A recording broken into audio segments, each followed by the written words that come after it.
سورہ القیامہ قرآن کی 75ویں سورت ہے۔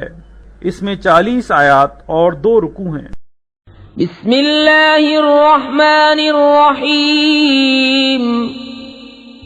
اللہ کے نام سے شروع جو بہت مہربان رحم والا۔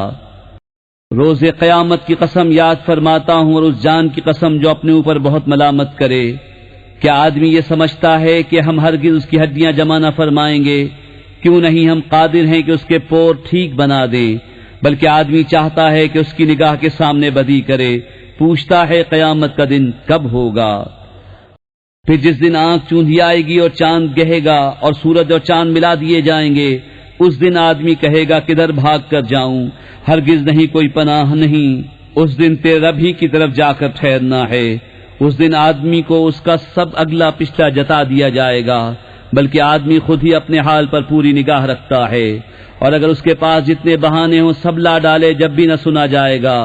تم یاد کرنے کی جلدی میں قرآن کے ساتھ اپنی زبان کو حرکت نہ دو، بے شک اس کا محفوظ کرنا اور پڑھنا ہمارے ذمے ہے، تو جب ہم اسے پڑھ چکے اس وقت اس پڑھے ہوئے کی اتباع کرو، پھر بے شک اس کی باریکیوں کا تم پر ظاہر فرمانا ہمارے ذمے ہے۔ کوئی نہیں بلکہ کافرو تم پاؤں تلے کی دوست رکھتے ہو اور آخرت کو چھوڑ بیٹھے ہو۔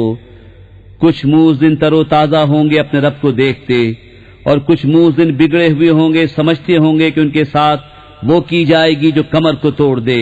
ہاں جب جان گلے کو پہنچ جائے گی اور کہیں گے کہ ہے کوئی جھاڑ پھونک کرے، اور وہ سمجھ لے گا کہ جدائی کی گھڑی ہے، اور پنڈلی سے پنڈلی لپٹ جائے گی۔ اس دن تیرے رب ہی کی طرف ہانکنا ہے۔ اس نے نہ تو سچ مانا اور نہ نماز پڑھی، یہاں جھٹلایا اور منہ پھیرا، پھر اپنے گھر کو اکڑتا چلا۔ تیری خرابی آ لگی اب آ لگی، پھر تیری خرابی آ لگی اب آ لگی۔ کیا آدمی اس گھمنڈ میں ہے کہ آزاد چھوڑ دیا جائے گا؟ کیا وہ ایک بوند نہ تھا اس منی کا کہ گرائی جائے؟ پھر خون کی پھٹک ہوا تو اس نے پیدا فرمایا، پھر ٹھیک بنایا تو اس سے 2 جوڑ بنائے، مرد اور عورت۔ کیا جس نے یہ کچھ کیا وہ مردے نہ جلا سکے گا؟